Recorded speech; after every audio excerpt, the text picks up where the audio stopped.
L'homme qui parle 250 langues, enfin son entreprise plutôt, son entreprise parle 250 langues, alors que vous savez qu'il n'y a pas 200 pays dans le monde, mais si on veut toucher effectivement les 7 ou 8 milliards de terriens, il faut parler 250 langues. C'est ce que font vos 400 000 collaborateurs. Absolument, même 450 000. 450 000 maintenant, 8 milliards d'euros de chiffre d'affaires. Je ne sais pas si les gens qui nous écoutent et qui nous regardent vous connaissent beaucoup. Non. Téléperformance.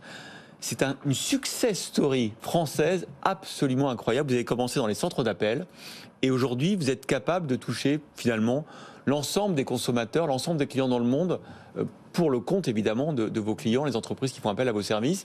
Votre métier a beaucoup changé. Hein. Absolument. Et quand on réfléchit, Daniel Julien a créé cette société en 78, hein, donc il est toujours évidemment à la tête de cette société. Quand on voit l'évolution de ce groupe qui va faire pratiquement 8 milliards d'euros de chiffre d'affaires à la fin de cette année, plus de 8 milliards d'ailleurs, on voit effectivement l'évolution, le fait qu'on touche à peu près tous les publics, dans tous les pays, dans toutes les langues et dans tous les domaines. Justement, on a vu vos résultats au T3 là, qui viennent de publier, absolument exceptionnels, encore une fois, 13,8% de croissance du chiffre d'affaires.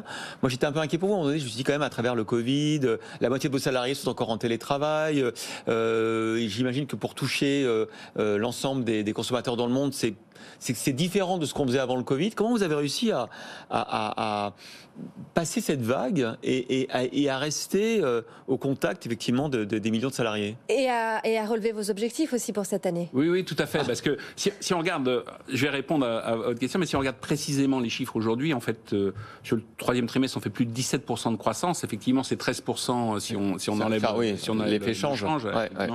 Et c'est effectivement très, très, très notable et très, très remarquable. Effectivement, à cette augmentation de chiffre d'affaires est associée une amélioration de rentabilité, puisqu'on annonce une augmentation de notre guidance en chiffre d'affaires, mais aussi en rentabilité. Moi, je crois qu'il y a trois raisons particulières, et après je rentrerai précisément. La première, c'est qu'en fait, on vit dans un monde où tout se digitalise. Vous le voyez bien dans votre vie quotidienne, matin, midi et soir. Et nous, on est là pour supporter les gens qui digitalisent les services qui vous sont offerts, qu'ils soient bancaires, automobiles, financiers ou de voyage. C'est-à-dire pour être très clair, pour ceux qui nous écoutent et regardent, en fait, vous êtes le lien entre l'entreprise et ses clients. Absolument. Et chaque fois qu'il y a un sujet, qu'il soit majeur, mineur ou simplement de connexion, on est là pour les aider. Et vous assurez des milliards de connexions par jour, quasiment, par semaine, par mois? Je peux pas vous répondre, mais c'est effectivement phénoménal, puisque on est, je vous dis maintenant, presque 450 000 personnes qui travaillent 365 jours par an, et ça représente des milliards de connexions dans tous les sens, qu'elles soient évidemment à l'oral, qu'elles soient digitales ou qu'elles soient autres. Et en fait, ce que je crois que Téléperformance réussit bien à faire ça, c'est parce qu'il a une couverture géographique très large, puisqu'on couvre à peu près 92 pays maintenant. Et on a à cette couverture géographique est associée une couverture métier, c'est-à-dire qu'on couvre tous les métiers, et une expertise secteur, c'est-à-dire qu'on couvre différents secteurs. Et donc, quand vous mélangez les trois dimensions, on est capable de couvrir ce monde qui change à toute vitesse. Et alors justement, vous êtes présent dans, on l'a dit, 88 pays, vous êtes implanté partout, dans tous les secteurs. Est-ce que vous sentez le pouls un peu des sociétés dans lesquelles vous êtes implanté?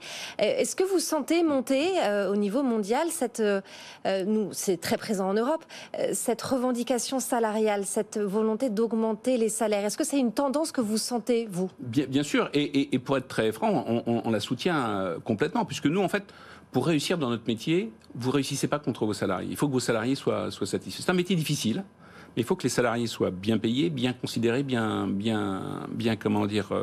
managés, j'allais dire. Et vous avez augmenté les salaires? Et on a augmenté les salaires. Et tout le sujet, c'est de dire aux clients, il faut augmenter les prix.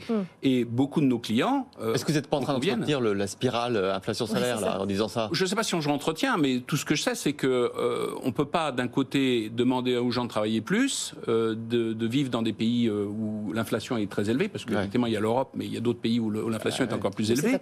Et il n'est pas question que nos salariés en pâtissent. Donc on arrive assez, je dirais pas facilement, mais relativement facilement, entre guillemets, à faire passer ces augmentations de prix. C'est intéressant parce que c'est rare d'entendre... Oui, de quel ordre? Des augmentations de quel ordre? C'est très variable. C'est très très variable, parce que ça dépend évidemment des pays dans lesquels on est. Ça peut aller de moins de 5% à plus de 5%. Ça dépend effectivement des endroits.